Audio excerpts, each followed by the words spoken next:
दोष क्या है, सिर्फ यही दोष है उनका कि वो सच्चाई बताते हैं। अब औरों को क्या लगा, उनकी दुकानें बंद होने लगी, लोगों ने अपने ग्रंथ उठा के देखे जो संत रामपाल जी महाराज जी बता रहे हो बिल्कुल सच है।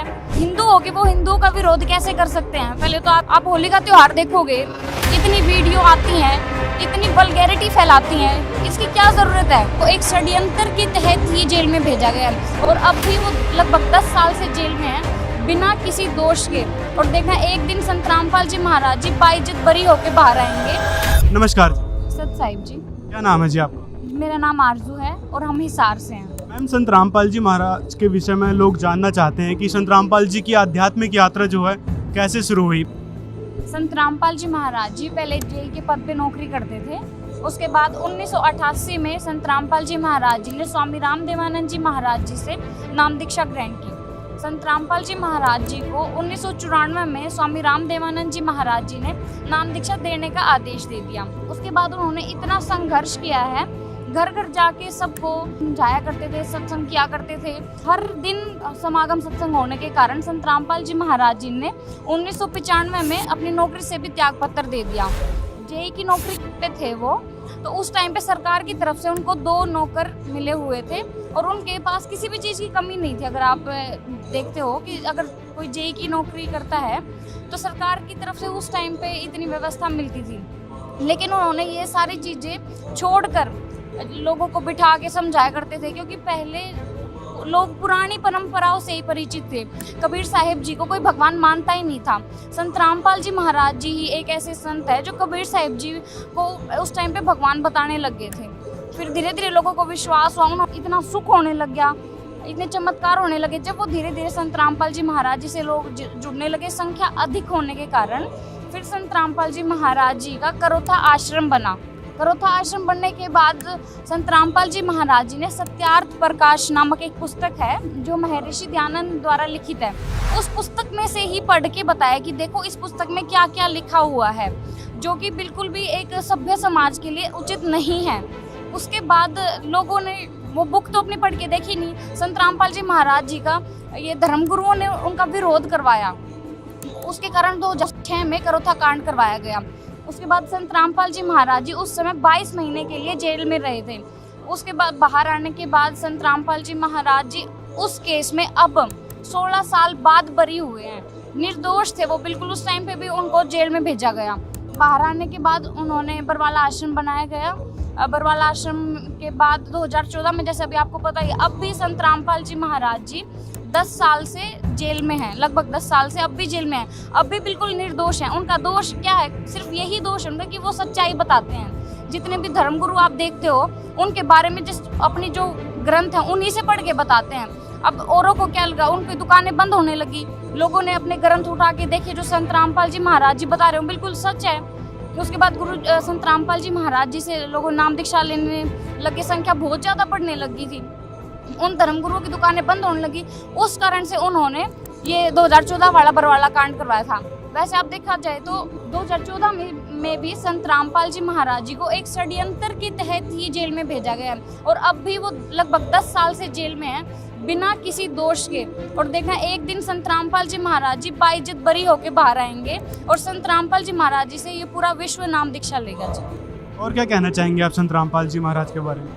संत रामपाल जी महाराज एक ऐसे संत हैं, संत रामपाल जी महाराज खुद कबीर साहिब जी का ही अवतार है, जो वो इतना निर्मल ज्ञान बताते हैं। अगर आप देखोगे वो कोई भी एक पॉइंट भी बताते हैं तो हर ग्रंथ से, हर अपने हिंदू धर्म के हर ग्रंथ से बताते हैं। अगर वो मुसलमान धर्म के बारे में कुछ बताते हैं तो उनकी बुक्स को, बाइबल को खोल के उनमें से हर पॉइंट को उनकी पवित्र पुस्तकों में से प्रूव करके बताते हैं। संत रामपाल जी महाराज जी एकमात्र तत्वदर्शी संत हैं जो इतना निर्मल ज्ञान बताते हैं और सिर्फ संत रामपाल जी महाराज जी से ही नाम दीक्षा लेने से मोक्ष होगा।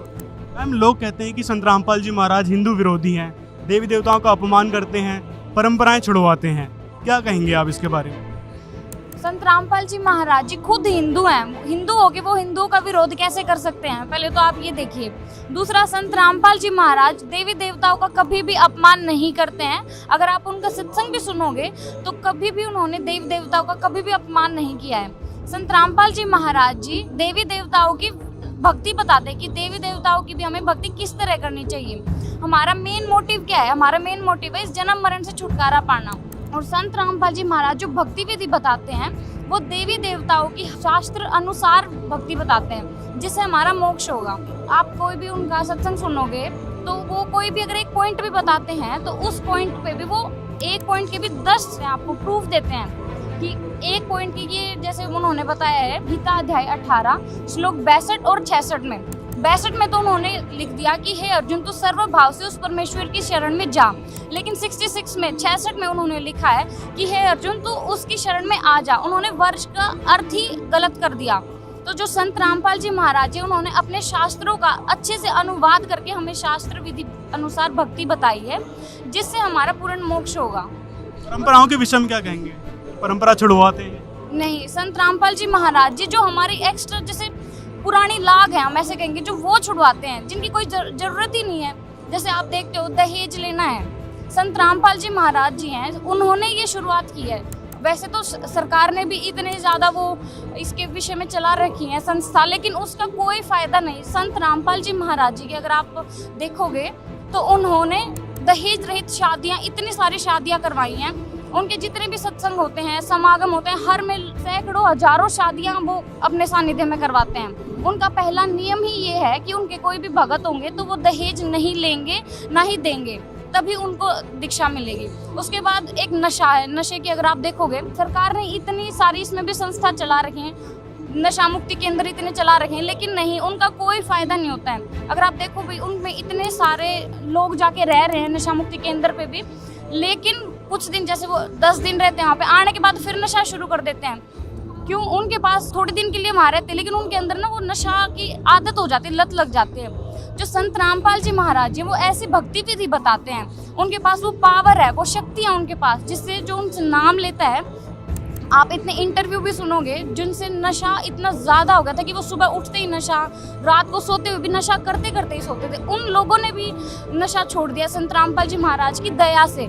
ये उनकी भक्ति विधि में इतनी शक्ति है जिससे लोग नशा छोड़ रहे हैं। जैसे अब आपने बात की है कि परंपराओं की, जैसे अब आप देखते हो होली का त्यौहार है, अभी होली का त्यौहार आने वाला है, तो मैं इसके विषय में आपको बताना चाहूँगी। संत रामपाल जी महाराज जी एक्स्ट्रा जो है इनके छुड़वाते हैं कि हमें ज़रूरत क्या है इन चीज़ों की। आप होली का त्यौहार देखोगे, इतनी वीडियो आती हैं, इतनी वल्गैरिटी फैलाती हैं, इसकी क्या ज़रूरत है?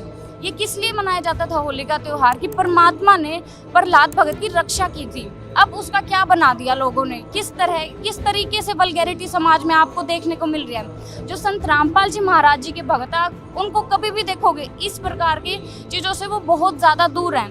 ये क्या? ये संत रामपाल जी महाराज जी की पावर है, ये उनकी भक्ति की शक्ति है जो उनके साथ है। धन्यवाद।